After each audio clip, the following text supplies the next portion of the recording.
Sveiki, aš esu Nader Montaser. Aš esu iš Kairo, Egipto.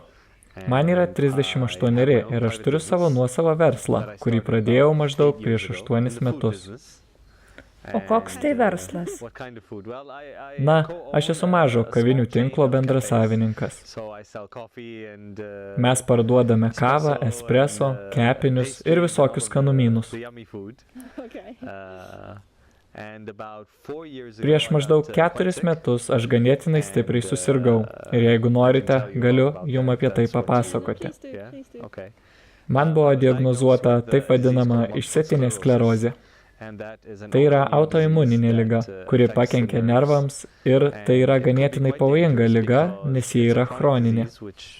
Labai tikėtina, kad susirgus teks gyventi su šia liga visą likusį gyvenimą, bent jau taip sako dauguma daktarų. Ir tai buvo labai netikėta, nes kai tik pradėjau tirtis, man nenustatė šios ligos. Iš pradžių man pasireiškė keli simptomai, bet nieks neįtarė, kad tai galėtų būti išsėtinė sklerozė.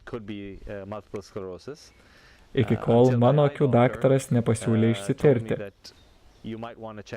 Kaip tik tuo metu buvau praradęs regą vienoje akyje 5 savaitėms. Tuo metu nieko nežinojau apie išsėtinę sklerozę ir tiesą sakant, buvo tikrai baisu. Daktaras nuramino ir pasakė, kad aš išgyvensiu ir susitvarkysiu. Taigi, nusprendžiau nueiti pas neurologą, nežinodamas, ar ši diagnozė buvo tiksli. Ir jis man pasakė taip. Jis manė, kad tai išsėtinė sklerozė.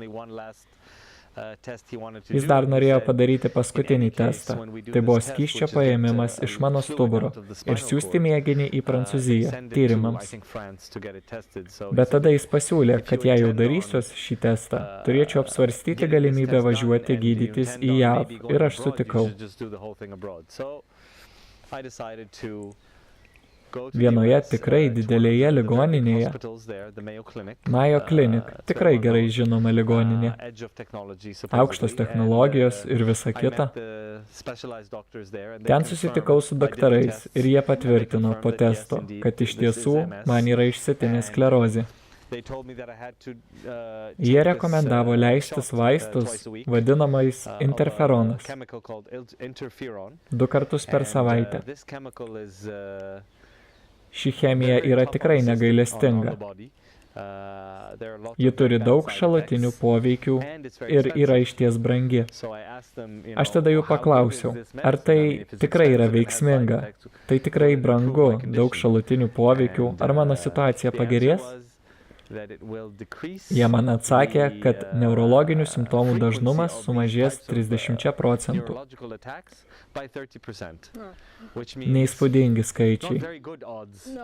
3 iš 10. Tikrai nieko gero. Kai galvoji, kad nuvykai pas pačius geriausius gydytojus pasaulyje, gausi kažką tikrai efektyvesnio. Bet mano nelaimiai viskas buvo kitaip.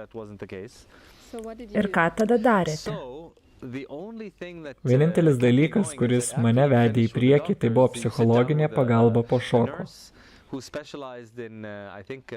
Dauguma žmonių, kurie išgirsta tokias naujienas, turi žinoti, kad yra profesionalų, su kuriais galima pasikalbėti, kas galėtų nuraminti.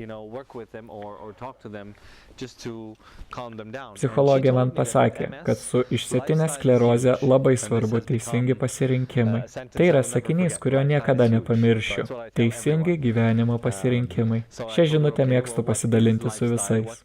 Tuo metu aš jos paklausiau, kaip suprasti teisingi pasirinkimai gyvenime. Ji man pasakė, jeigu rūkai, mesk. Jeigu mėgsti alkoholį, mesk. Tau reikia pradėti sportuoti, reikia gerai išsimiegoti ir turi eliminuoti stresą iš savo gyvenimo.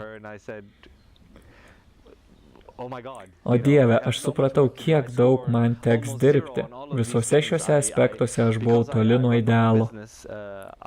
Savo nuosavame versle aš beveik visada užsiėmęs. Valgau, kas papuola po ranka tuo metu. Miegu labai prastai. Grįžtu namo vėlai, taigi ir išsimiegoti nepavyksta. Niekada nesportavau, streso turėjau per akis. juk reikėjo valdyti savo verslą. Taigi suprantate, kokia prasta mano situacija. Taigi tai buvo bloga ir gera žinia tuo pat metu, nes tai reiškia, kad aš turiu pasirinkimą. Nusprendžiau nevartoti vaistų, nors buvo rekomenduoti keisti gyvenimo stilių ir vartoti vaistus tuo pačiu metu. Bet kaip būčiau supratęs, kuris iš šių sprendimų padeda. Taigi pasirinkau vengti invazinių metodų, nevartoti vaistų ir pabandyti pakeisti gyvenimo pasirinkimus. Kai grįžau namo į savo aplinką, bandžiau pakeisti savo gyvenimą, bet tuo pačiu ir toliau gyventi seną, valdyti stresą, daryti, ką paprastai darau. Tai buvo tiesiog neįmanoma. Jei neklystu, aš prasikankinau 9 mėnesius bandydamas mesti rūkyti, sutvarkyti savo miegą, bet buvo per sunku. Manau, yra tikrai sudėtinga padaryti stiprius pokyčius, kai esi savo senoje aplinkoje. Tai, kuo aš turėjau tapti, buvo visiškai nesuderinama su mano senu gyvenimo stiliumi. Taigi, man teko pradėti kažkur naujai. Ir visiškai atsitiktinai, žmogus, kurį pažinojau, mano draugo draugas, pasakė, kad girdėjęs, kad egzistuoja toks badavimas, kuris gali padėti sergant išsėtinę sklerozę. Man buvo paminėtas Herbert Shelton vardas, kuris praktikavo natūralią higieną. Tuo metu neįsivaizdavau, kas tai yra, bet dabar žinau visą istoriją. Atradau vadinamąją natūralios higienos filosofiją.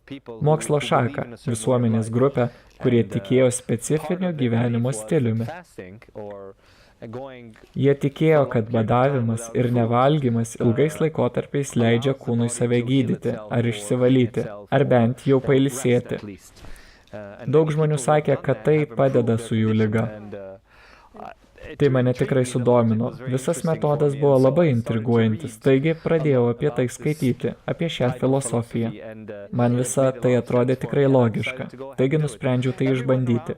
Aplinkiniai manė, kad visai išprotėjau, bet kai esi tokioje situacijoje kaip aš, verta išbandyti įvairius metodus. Gal kas suveiks? Man neteko daug jų išbandyti, bet žinau žmonių, kurie sergdami išsėtinę sklerozę leidosi su geliami bičių, nes kažkas minėjo, kad tai padeda. Žmonės gali daug ką išbandyti. Kiek laiko jūs badavote ir ką patyrėte? Aš iškeliavau į Kostariką ir badavau 21 dieną. 21 dieną be maisto, tik vanduo. Vieną kartą dienoje mums buvo leidžiama suvalgyti 2 šaukštelius medaus, kad gauti šiek tiek papildomos energijos. Tai buvo lyg desertas, apdovanojimas už visą dieną, bet tik tiek. Visą laiką turėjome tiesiog ilsėtis, leisti kūnui išsivalyti. Kas man labai patiko, nuvykus į šią vietą, kad jie moko tave viso proceso metu, įgauni daug žinių. Ir kai baigi šią programą, išeini gera sveikata, bet tuo pačiu ir būni motyvuotas keisti savo gyvenimą. Pradedi savo naują gyvenimą, kuris stipriai skiriasi nuo įprasto. Visi šie mokymai ir informacija tikrai padeda. Kaip jūs jautėtės po programos? Tokia liga, kaip išsėtinė sklerozė, veikia lėtai. Pavyzdžiui, per 10-15 metų tu gali nieko nepajausti, kol neišlenda simptomai. Man sklerozė diagnozuota tikrai senai. Neurologinė žala neįvyksta per naktį. Ir taip pat nepagyja iš karto. Dauguma simptomų, kuriuos patyriau, išnyko. Kaip pavyzdžiui, nutirpimas kojose, kartais dešinėje, kartais kairėje. Arba Lermeit sindromas. Judindamas galvą aukštyn arba žemyn, jausdavau lyg elektros impulsus pereinančius per kūną. Ir šie simptomai išnyko.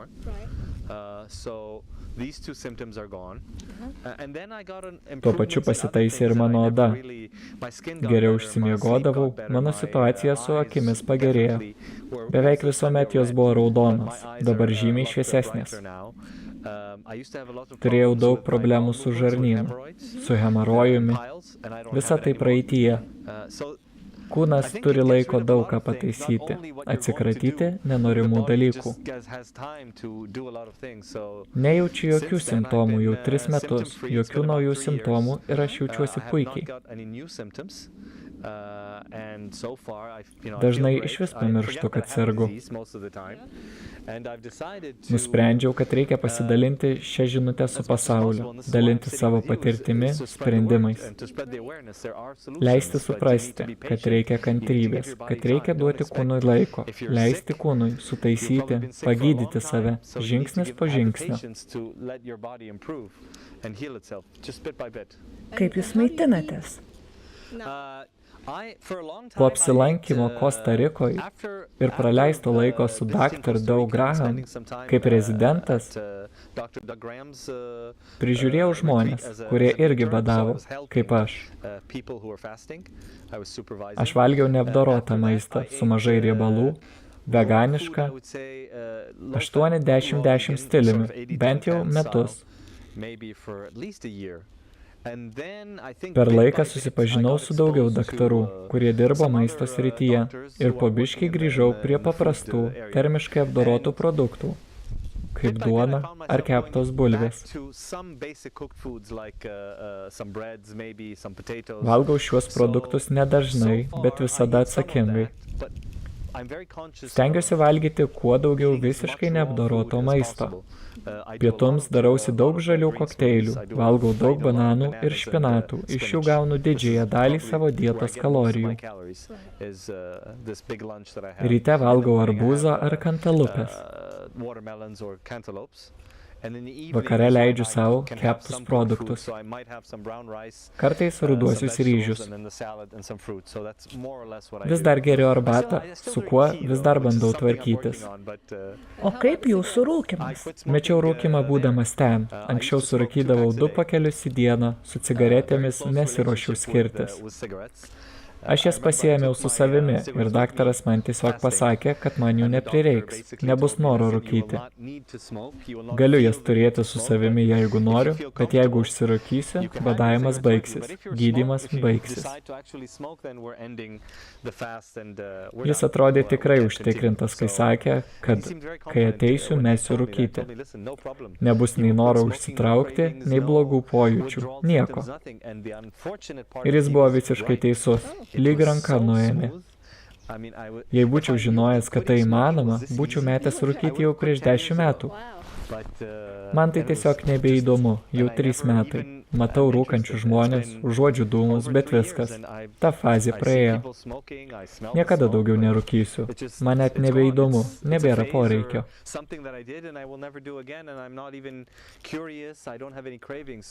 Badavimas padeda net su tokiais dalykais kaip rūkymas.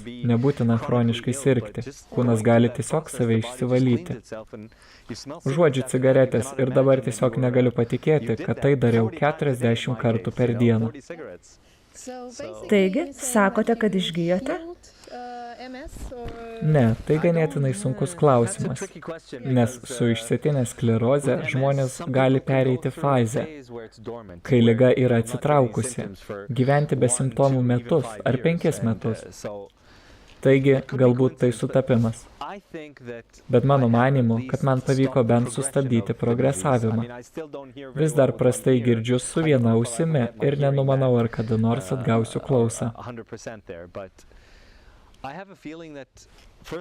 Bet turėdamas omenyje, kad kai kurie simptomai visiškai išnyko ir kiti žmonės iš Egipto, kurie sirgo išsėtinę sklerozę, jų gyvenimas nepagerėjo. Girdžiu pasakojimus, kad vieno žmogaus savijauta pablogėjo, kitam tirpsta kojos. Ir matau, kad jų situacija vis blogėja ir tada palyginu su savo situacija. Aš gyvenu aktyviai, dažnai išeinu iš namų, nejaučiu jokių simptomų. Taigi, gal ir negaliu pasakyti, kad aš sveikas, bet man sekasi žymiai geriau negu žmonėms, kuriuos matau, kurie yra mano amžiaus ir serga išsėtinę sklerozę. Gal po 10 metų ir galėsiu pasakyti, kad pasveikau, bet yra praėję tik 3-4 metai, bet jaučiuosi optimistiškai. Ar galite pridėti dar porą paskutinių patarimų žmonėms su šia liga? Mano nuomonė, miegas yra ypatingai svarbus, nors dauguma žmonių apie tai net nepagalvoja. Tai laikas, kai žmogaus kūnas gali atsinaujinti savo energiją, išgyti. Taip pat, kaip maitinamės, yra be galo svarbu. Jei manęs paprašytų įvardinti 2 žodžius, sakyčiau maistas ir miegas. Šie 2 dalykai reikalauja daugiausia dėmesio sergant išsėtinę sklerozę. Jeigu jūs galite, valgykite mažai riebalų turintį augalinį maistą. Apsvarstykite, ar vartoti pieno produktus. Daug tyrimų rodo, kad pieno produktai susiję su išsėtinė sklerozė. Pienas, jogurtas, sūris. Pabandykite tai išimti iš savo raciono. Vien tai gali pagerinti jūsų būklę.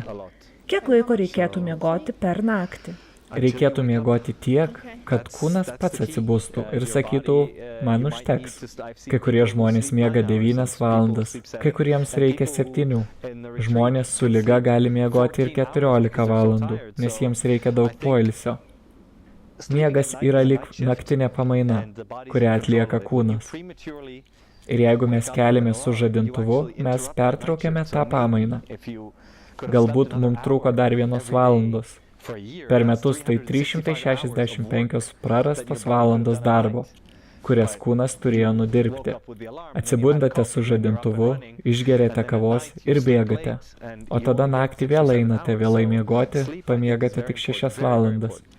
Tai buvo mano patarimai. Jei dar kils klausimų, skambink ar rašyk laišką. Mielai papasakosiu dar.